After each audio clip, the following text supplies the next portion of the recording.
तोहरा पर राजावा के गिल भइल बा बोल के बा असही नहीं के दुनिया में पड़ले आवत हई गर्मी में महाराज बरसात होगत इहे कुल दिन बा त रखले बाड़ू पाँव भ हिलवले बाड़ू गा हमर शक्ति भैया लिखल रहा और शक्ति भैया इस कार्यक्रम से ही ना भैया के बारे में एक बात बता दी कि इनकर गाना कम से कम 15-20 को गौले बनी और आज तक कोनो गाना के 1 रुपया यहाँ के हमारा से नहीं खिले ले का है प्यार हो हम सोचले बन इनकर बियाह हुई तो इनकर मेहरारू की एक बार हम दे दे गिफ्ट अब हमारा बुझात नहीं कि हमार भवा ही लगी कि भौजाई लगी अब हमार बियाह जल्दी हो गए में हमार गलती बा हमार बाबू हड़बड़ा के बियाह जल्दी कर लड़का बिगड़ जाए हमार ए लोग के बाबू में भाई सहन शक्ति बा लेट से करावत है लेकिन का करब सीनियर तनी मनी हो गइल बनी हो का करब लइको हो गइल तो अब तनी बुझाला कि ना अब तनी बाबूजी बन गेल बनी लइका के तनी मनी गंभीरता आवे के चाहिए चली जीवन है बियाह कीजिए आप भी जल्दी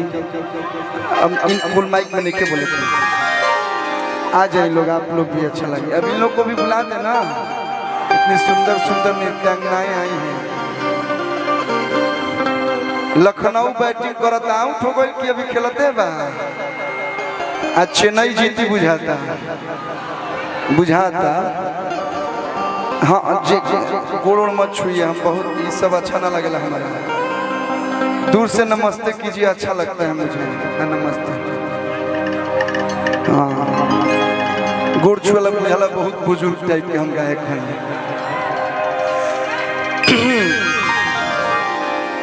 सब लोग के नमस्ते बा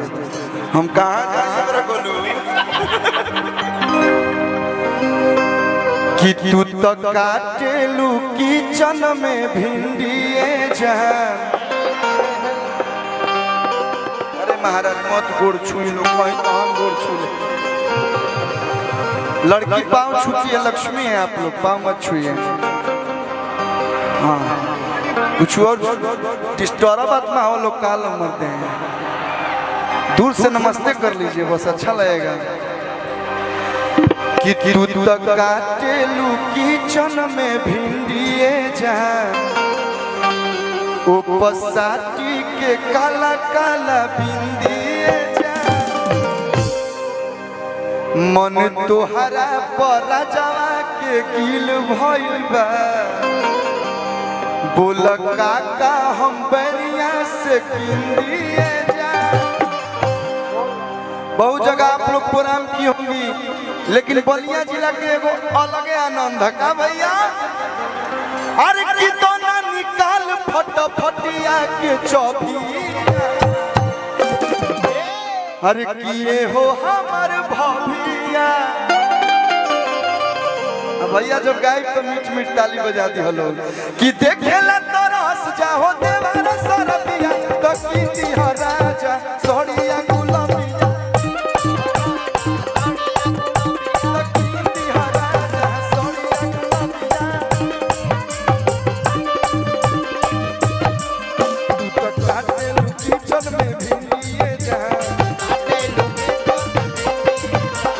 साथी के काला काला बिंदिए हम डिस्टर्ब बनी मुंडन समारोह में आइल कि कौन से भैया गुडू बाप रे हेतना नृत्यांगना होला 1 2 3 4 5 6 7 8 सोनपुर का मेला हाजी नहीं बाप रे बाप आज बहुत मेहनत करे के पड़ी अरे की तो ना निकाल फटिया के चौभिया भाई मैं हमर भाई कहता रे सर कि ये हो हमर भभिया तो देखेला तरस का हो देवारा सरबिया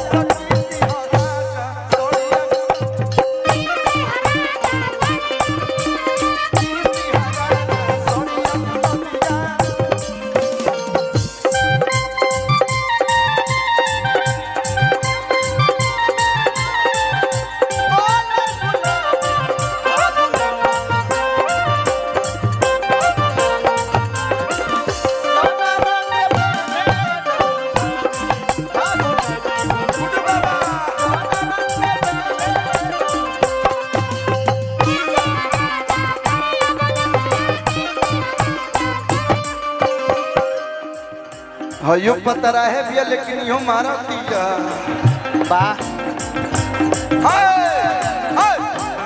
ए रुका हो आए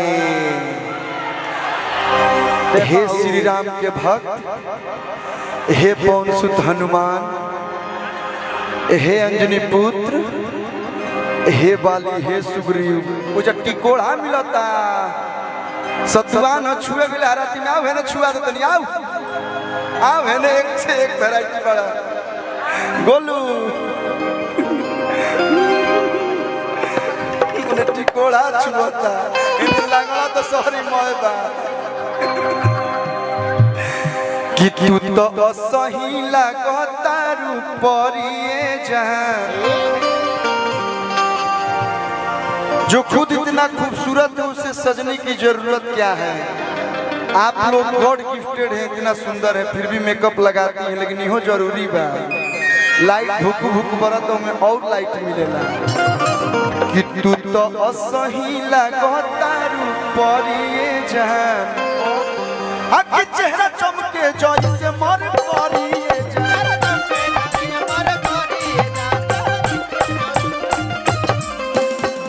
तू तो असही लगता रूपरिए जहां चेहरा चमके जैसे मर परिए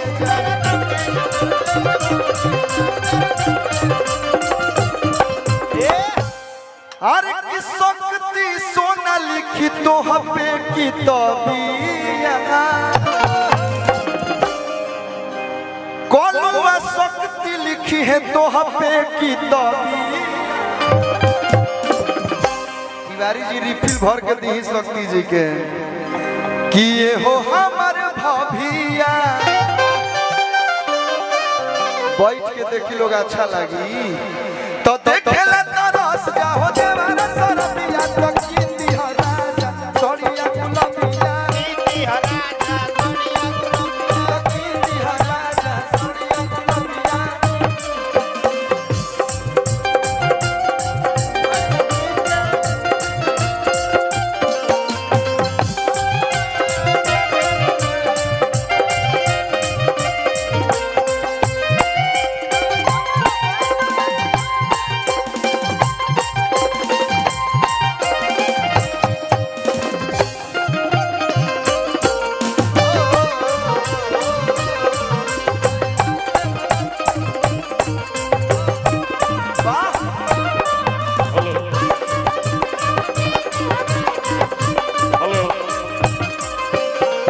देखता हूँ भाई के पियार का जोन पगड़ी बनले बा क्या डांस करते हो भाई। हाँ आई लव यू कल्लू भाई जी देखा तनी मंच पर जगह के कमी बा कुछ लोग के बैठा दिया जैसा आप थोड़ा सा आप लोग बैठ पूरा जाओ बारी बारी से 4 लड़कियां बैठ जाए